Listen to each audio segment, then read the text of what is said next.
महर्षि वाल्मीकि द्वारा रचित रामायण महाकाव्य भगवान श्री राम के जीवन चरित्र की कथा का वर्णन करती है, जिसमें श्री राम ने एक मर्यादा पुरुषोत्तम की भूमिका निभाई। इसमें दिखाया गया है कि कैसे भगवान श्री राम ने एक मनुष्य के रूप में अपनी मर्यादा में रहते हुए अपने सभी कर्तव्यों को पूरा किया तथा हमेशा धर्म को सर्वोपरि मानकर आचरण किया। श्री राम ने सर्वसमर्थ होते हुए भी बिना अपने मर्यादा भंग किए पृथ्वी पर से असुरों तथा दुष्टों का विनाश किया और धरती को पापियों से मुक्त किया। भगवान वाल्मीकि द्वारा रचित रामायण का सरल और साधारण रूप में वर्णन इस सीरीज में किया जाएगा, जिसमें पूरी रामायण कथा का वर्णन किया जाएगा। हमने इसमें रामायण की पूरी कहानी को अलग अलग एपिसोड में बांटा है और आज के इस पहले एपिसोड में हम श्रवण कुमार की कथा तथा दशरथ को पुत्र वियोग के श्राप की कथा आप सभी को सुनाएंगे। और अब तक आपने हमारे इस चैनल को सब्सक्राइब नहीं किया है तो अभी कर लें, ताकि इस सीरीज की सभी एपिसोड आप तक सबसे पहले पहुंच सके। तो चलिए शुरू करते हैं। यह बात त्रेता युग की है, जब भगवान राम के जन्म से थोड़े समय पहले श्रवण कुमार नाम का एक लड़का था। श्रवण कुमार के माता पिता अंधे थे, इसलिए उन्होंने बड़ी ही मुश्किलों और कठिनाइयों से लड़ते हुए श्रवण कुमार को पाला था। इसलिए जब श्रवण कुमार लायक हो गए, तब वह अपने माता पिता की सेवा करने लगे। एक बार श्रवण कुमार के माता पिता ने इच्छा जताई कि वे तीर्थ धाम की यात्रा करना चाहते हैं। तब श्रवण बांस की दो बड़ी बड़ी टोकरियां लेकर आए और उन्हें बीच में एक मजबूत लकड़ी से बांध दिया। इस तरह वह एक तराजू की तरह बन गया, जिसमें उन्होंने एक टोकरी में अपनी माता को बिठाया था तो दूसरी टोकरी में अपने पिता को बिठाया और लकड़ी के बीच में अपना कंधा लगाकर उठा लिया और अपने माता पिता को तीर्थ धाम की यात्रा पर लेकर चले गए।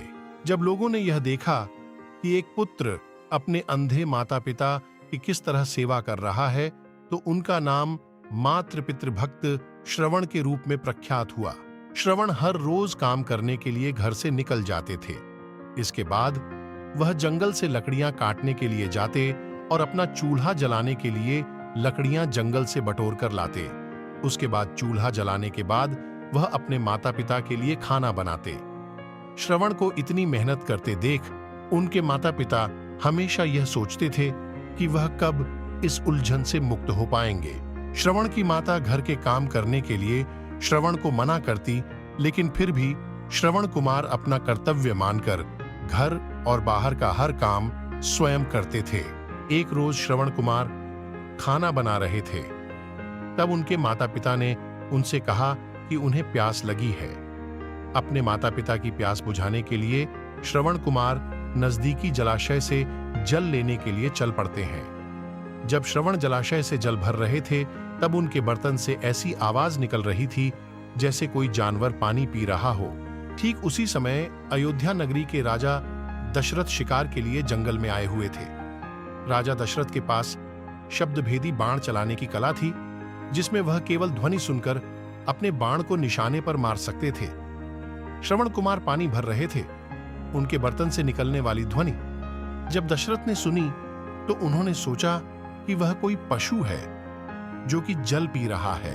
यही सोचकर राजा दशरथ ने उस ध्वनि की तरफ अपना बाण छोड़ दिया। जब वह बाण श्रवण कुमार के शरीर पर लगा, तो उन्होंने जोर से चिल्लाया। श्रवण कुमार के चिल्लाने की आवाज सुनकर राजा दशरथ को आभास हुआ कि उन्होंने किसी मनुष्य पर बाण चला दिया है। अपने घोड़े से उतरकर राजा दशरथ तुरंत उस जगह पर पहुंचते हैं जहां पर श्रवण घायल अवस्था में पड़े थे। राजा दशरथ को अपने किए पर ग्लानि महसूस होती है और वह मन ही मन बहुत दुखी होते हैं और श्रवण कुमार से क्षमा मांगने लगते हैं। श्रवण कुमार उन्हें धीरज बंधाते हुए कहता है कि महात्मा, आप जो भी हो, मेरा केवल इतना काम कर दीजिए। मेरे माता पिता अंधे हैं तथा वह नजदीकी कुटिया में मेरी प्रतीक्षा कर रहे होंगे। आप यह जल ले जाइए और उनको पिला दीजिए।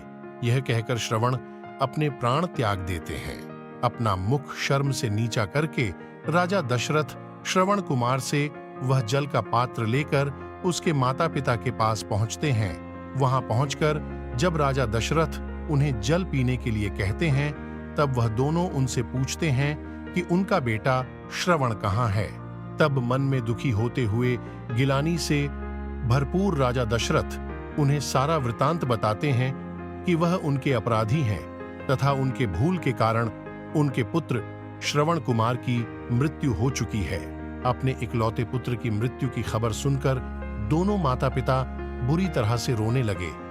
रोते रोते श्रवण कुमार की माता ने अपने प्राण त्याग दिए। तब श्रवण के पिता ने राजा दशरथ से कहा, हे राजन, तुम्हारे एक भूल के कारण मेरे पूरे परिवार का विनाश हो गया। पहले मेरा पुत्र मारा गया और अब मेरी पत्नी ने भी प्राण त्याग दिए, तो अब मैं भी अपने प्राण त्यागने जा रहा हूं। इसलिए मैं तुझे श्राप देता हूं कि जिस तरह आज मैंने अपने पुत्र के वियोग में अपने प्राण त्यागे हैं, उसी तरह तू भी भविष्य में एक दिन अपने पुत्र के वियोग में प्राण त्याग देगा। राजा दशरथ को यह श्राप देते हुए श्रवण के पिता भी अपने प्राण त्याग देते हैं। उसके बाद दुख और ग्लानि से भरे हुए राजा दशरथ उन तीनों का अंतिम संस्कार करते हैं। तो दोस्तों, आज के एपिसोड में इतना ही। मिलते हैं जल्द ही अगले एपिसोड में, जिसमें हम श्री राम और उनके भाइयों के जन्म की कथा का वर्णन करेंगे। आपको ये एपिसोड कैसा लगा कमेंट करके बताइए और इस वीडियो को जरूर शेयर करें। तब तक के लिए धन्यवाद।